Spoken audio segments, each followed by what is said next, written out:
नमस्कार विद्यार्थियों, कैसे हैं आप सब। उम्मीद करती हूँ कि आप सभी लोग स्वस्थ और सुरक्षित होंगे। बच्चों, आज हम अलंकारों के बारे में बात करेंगे।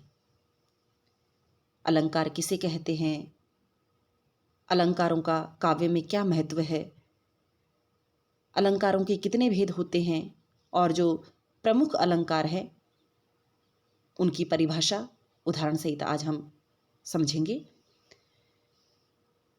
बच्चों, आपके प्रथम प्रश्न पत्र के पाठ्यक्रम में अलंकार आपके पाठ्यक्रम में है, इसीलिए आज के इस वीडियो में हम अलंकारों के बारे में चर्चा करेंगे। तो सबसे पहले देखिए, अलंकार किसे कहते हैं। अलंकार का शाब्दिक अर्थ होता है बच्चों आभूषण। और काव्य में अलंकार किसे कहते हैं, तो देखिए अलग अलग विद्वानों ने अलग अलग ढंग से अलंकार को परिभाषित किया है। किसी ने कहा अलंकरोति इति अलंकार है, अर्थात जो अलंकृत करता है या सुशोभित करता है उसे अलंकार कहा जाता है।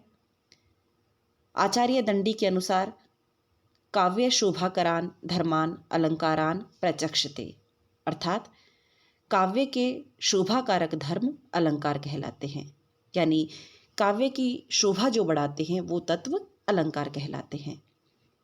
बच्चों, जिस प्रकार किसी स्त्री की शोभा आभूषणों से और अधिक बढ़ जाती है, उसी तरह से देखिए काव्य में अलंकारों के प्रयोग से काव्य की सुंदरता और भी अधिक बढ़ जाती है। तो अलंकारों से काव्य में शोभा उत्पन्न नहीं होती, केवल बढ़ती है। तो हम कह सकते हैं कि काव्य की शोभा बढ़ाने वाले तत्व जो है वो अलंकार कहलाते हैं। अब अलंकारों का काव्य में क्या महत्व है, क्यों काव्य में अलंकारों का प्रयोग किया जाता है, तो देखिए बच्चों, अलंकार काव्य के लिए बहुत ही उपयोगी और महत्वपूर्ण माने जाते हैं। अलंकारों के बिना काव्य उसी तरह फीका सा लगता है जैसे कोई स्त्री बिना श्रृंगार के और बिना आभूषणों के लगती है। जब कोई कवि सामान्य भाषा में अपने भाव व्यक्त नहीं कर पाता है, तब वह अलंकारों की सहायता लेता है अपने भाव को स्पष्ट करने के लिए, और दृश्य को प्रत्यक्ष कराने में अलंकारों की बहुत ही महत्वपूर्ण भूमिका होती है। बच्चों, अलंकार केवल वाणी की सजावट नहीं है, अलंकार भाव का बोध कराने में भी सहायक होते हैं। अलंकारवादी आचार्य अलंकार को काव्य का प्राण तत्व यानी काव्य की आत्मा तक मानते हैं। जैसे आचार्य केशव ने तो यहाँ तक कहा है कि भूषण बिनु न विराजई कविता वनिता मित्त, अर्थात आभूषण के बिना जैसे स्त्री शोभा नहीं पाती, वैसे ही अलंकारों के बिना कविता अच्छी नहीं लगती है। अब अलंकारों के कितने भेद हैं, तो देखिए 3 प्रकार के अलंकार के भेद माने गए हैं। शब्दालंकार, अर्थालंकार और उभय अलंकार। अब शब्दालंकार ये शब्द पर आधारित होते हैं। यदि शब्द के स्थान पर उसका पर्यायवाची रख दे तो अलंकार समाप्त हो जाता है। तो जहाँ शब्दों के द्वारा काव्य में चमत्कार उत्पन्न किया जाता है वे अलंकार शब्दालंकार कहलाते हैं, जैसे अनुप्रास, यमक, श्लेष आदि। और अर्थालंकार यह अर्थ पर आधारित होते हैं, जैसे उपमा, रूपक, उत्प्रेक्षा आदि। और उभय अलंकार ये शब्द और अर्थ दोनों पर आश्रित रहकर दोनों को चमत्कृत करते हैं। बच्चों, वैसे तो अलंकार अनेक प्रकार के होते हैं, बहुत सारे अलंकार हैं, लेकिन आज मैं यहाँ पर कुछ प्रमुख अलंकारों के बारे में ही चर्चा करूंगी, जिनमें से कुछ तो शब्दालंकार है और कुछ अर्थालंकार है। तो आइए सबसे पहले बात करते हैं अनुप्रास अलंकार के बारे में। अनुप्रास अलंकार की क्या परिभाषा है, अनुप्रास अलंकार किसे कहते हैं, तो इस चीज को मैं उदाहरण सहित आपको समझा रही हूं बच्चों।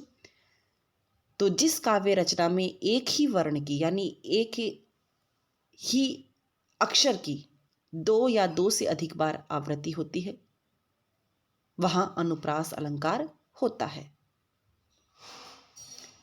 जैसे तरनी तनुजा तट तमाल तर वरु बहु छाए, यहाँ पर आप देख लीजिए कि त वर्ण जो है वो बार बार यहाँ पर आ रहा है, त वर्ण की बार बार आवृत्ति हो रही है, तो इस काव्य पंक्ति में अनुप्रास अलंकार का प्रयोग हुआ है।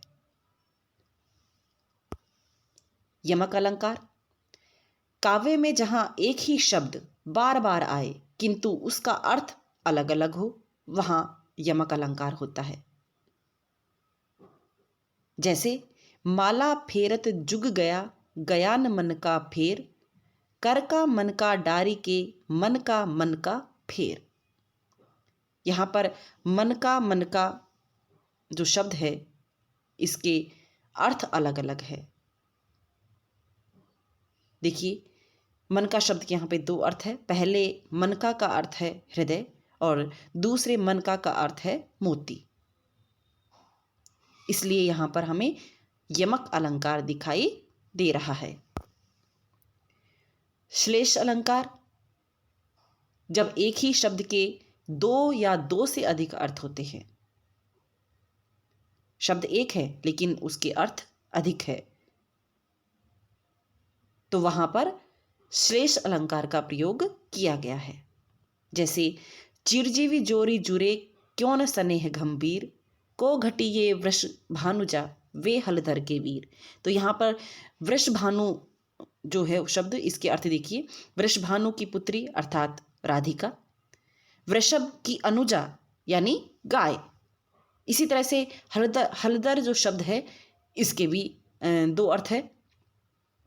जैसे हलधर अर्थात कृष्ण के भाई बलराम को कहा जाता है, और हलधर का मतलब हम यह भी निकालते हैं कि हल को धारण करने वाला अर्थात बैल।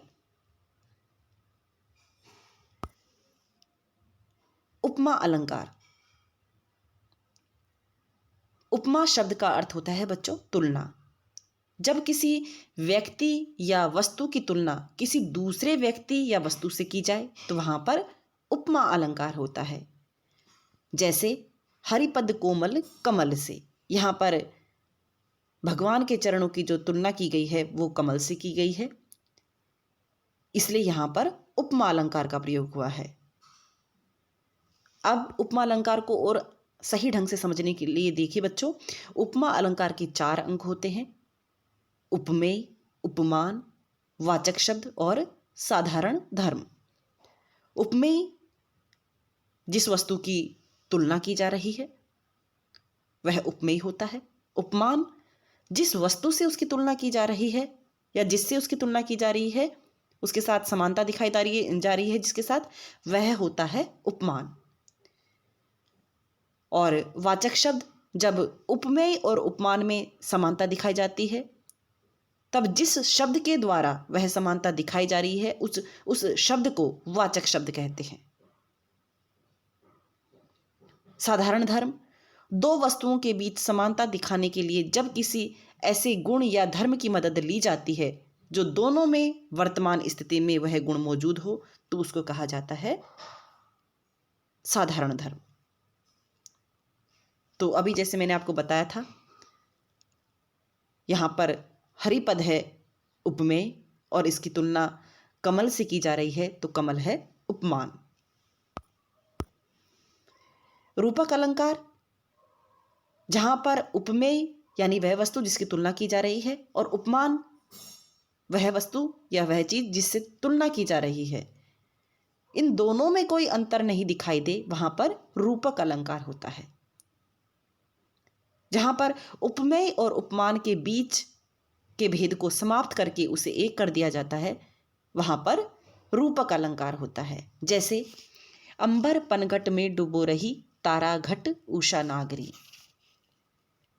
यहां आकाश रूपी पनघट में उषा रूपी स्त्री तारा रूपी घड़े डुबो रही है। तो देखिए बच्चों, यहां आकाश पर पनघट का, उषा पर स्त्री का और तारा पर घड़े का आरोप होने से यहाँ पर रूपक अलंकार का प्रयोग हुआ है।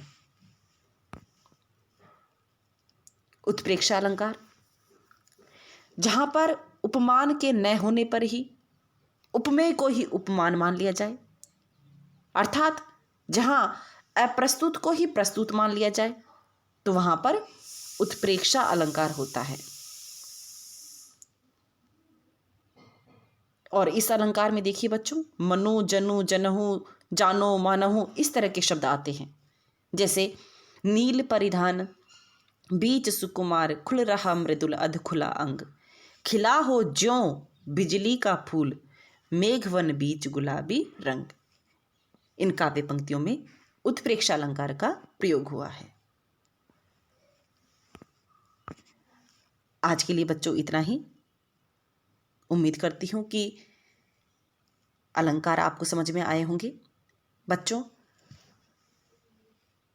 बहुत से अलंकार है, लेकिन यहाँ पर मैं कुछ प्रमुख अलंकारों के बारे में ही चर्चा कर रही हूँ। इसके अतिरिक्त देखिए, अतिशयोक्ति अलंकार है, संदेह अलंकार है, भ्रांतिमान अलंकार है।